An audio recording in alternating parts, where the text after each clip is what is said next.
Tunnel के बाहर खड़ी वो बस अचानक रुक गई थी। ड्राइवर ने बिना पीछे देखे बस का इंजन बंद किया और धीमी आवाज में बोला, जो भी उतरना चाहता है अभी उतर जाए, इसके आगे मैं नहीं जाऊंगा।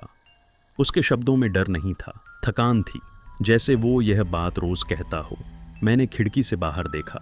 सामने पहाड़ के पेट में घुसी एक पुरानी काली टनल थी, इतनी काली कि दिन की रोशनी भी उसके अंदर जाने से डर रही हो। अजीब बात यह थी कि उस टनल के अंदर से ठंडी हवा नहीं, बल्कि किसी बंद कमरे जैसी घुटन बाहर आ रही थी।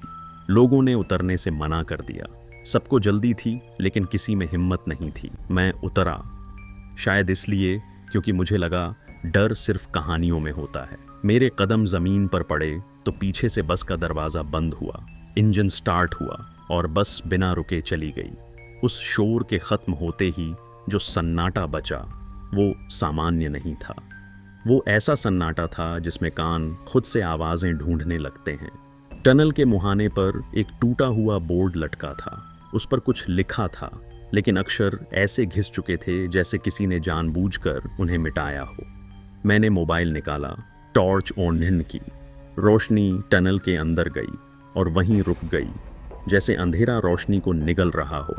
पहला कदम अंदर रखा तो आवाज़ गूंजी, मेरे ही कदमों की, लेकिन एक सेकंड बाद उसी आवाज़ की हल्की नकल। मैं रुक गया, आवाज़ भी रुक गई।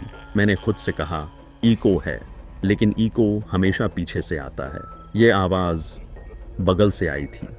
टनल के अंदर हवा भारी थी। सांस लेते वक्त ऐसा लग रहा था जैसे किसी और की सांस भी उसी हवा में घुली हो। दीवारें गीली थीं, पानी टपक रहा था, टप टप। फिर अचानक टप की जगह छलने की आवाज़। मैंने टॉर्च घुमाई, कुछ नहीं, लेकिन दिल की धड़कन तेज हो चुकी थी। जितना अंदर जाता गया मोबाइल की रोशनी उतनी कमज़ोर लगने लगी। बैटरी पूरी थी। फिर भी अचानक मुझे लगा जैसे किसी ने मेरा नाम लिया हो, बहुत धीमे से, इतना धीमा कि शायद दिमाग का भ्रम हो। मैंने पीछे मुड़कर देखा। टनल का मुहाना अब बहुत दूर था और अंधेरा पहले से ज़्यादा गाढ़ा। मैंने चलना तेज़ किया, कदमों की आवाज़ भी तेज़ हुई, लेकिन अब मेरे कदमों से ज़्यादा आवाज़ें थीं। कई जोड़े कदम, कोई दौड़ रहा था, कोई घसीट रहा था।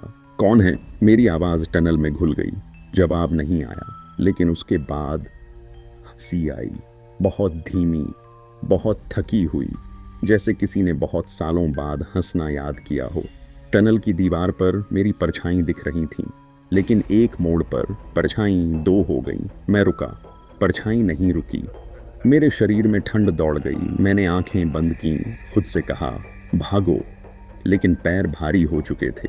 तभी मुझे टनल के बीच में एक पुरानी साइकिल दिखी, जंग लगी। उसके पास बच्चों के जूते, छोटे, मिट्टी में आधे दबे हुए। मुझे याद आया इस टनल के बारे में सुनी हुई बातें।